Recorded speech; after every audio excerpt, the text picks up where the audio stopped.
ce temps-là, les disciples étaient en route pour monter à Jérusalem. Jésus marchait devant eux. Ils étaient saisis de frayeur et ceux qui suivaient étaient aussi dans la crainte.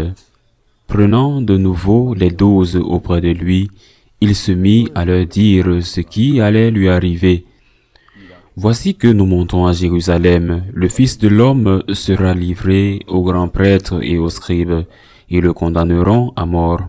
Ils le livreront aux nations païennes qui se moqueront de lui, cracheront sur lui, le flagelleront et le tueront. Et 3 jours après, il ressuscitera.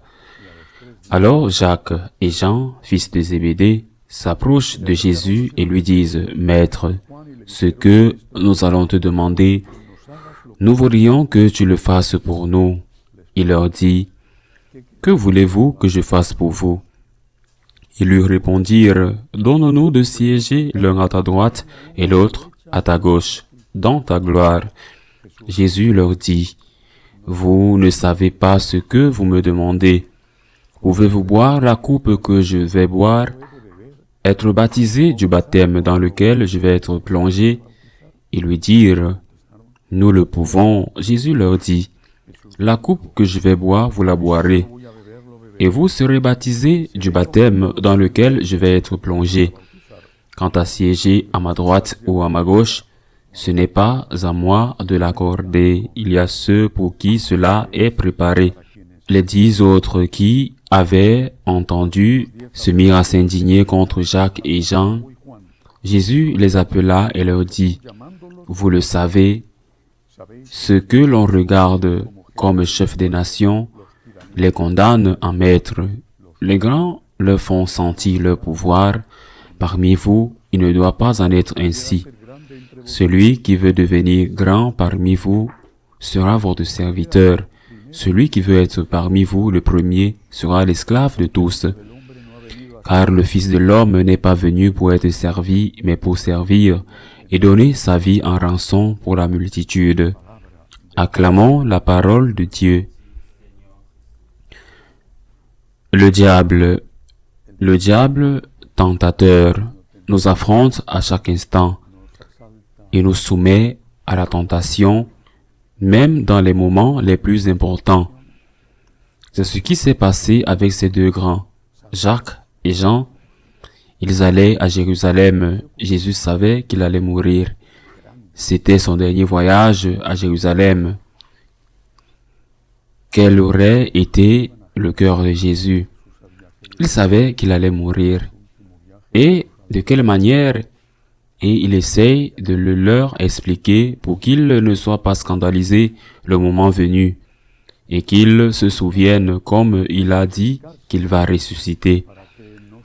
Quand quelqu'un te dit « je vais mourir, je vais être torturé et puis je vais reprendre mes esprits », à ce moment-là, comment tu fais pour sortir de la question de la réparation de l'héritage?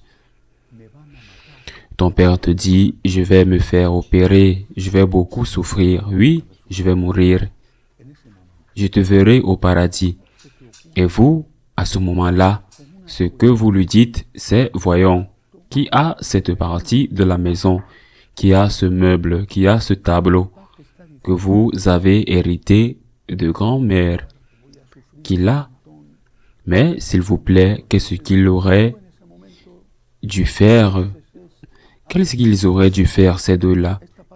Ils auraient dû faire quelque chose, ils auraient dû s'approcher de Jésus, ils auraient dû entendre qu'il souffrait et qu'ils auraient dû lui dire, nous t'aimons, viens à nous, nous t'aimons. Ou du moins, ils auraient dû le lui dire, et ensuite, il aurait traité comme Pierre les a traités. Mais à ce moment-là, ce n'était pas un moment pour penser à la réparation des biens, à la répartition des biens, mais un moment pour exprimer l'amour et la fidélité à Jésus. Nous t'aimons, nous allons être avec toi. Nous demandons à Dieu de nous donner la force d'être avec toi. S'ils te battent, qu'ils nous battent aussi. S'il te couronne d'épines, qu'il mette la même couronne sur notre tête. S'ils te flagellent, qu'ils nous flagellent. S'ils doivent te donner 40 coups de fouet, que certains d'entre eux nous reviennent, pour qu'ils ne te les donnent pas à toi. Voilà ce qu'ils auraient dû faire. Jésus, qui est amour infini, ne se met pas en colère contre eux. N'importe qui d'autre se serait mis en colère, et à juste titre.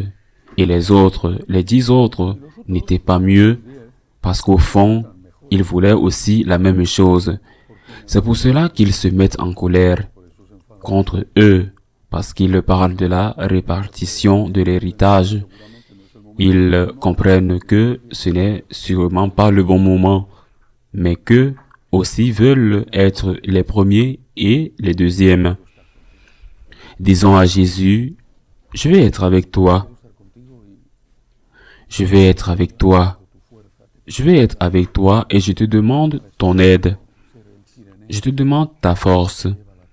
Je te demande ta grâce pour être avec toi, pour être le Cyrénéen qui porte ta croix, pour te la rendre plus légère, bien qu'en réalité cette croix soit ma propre croix.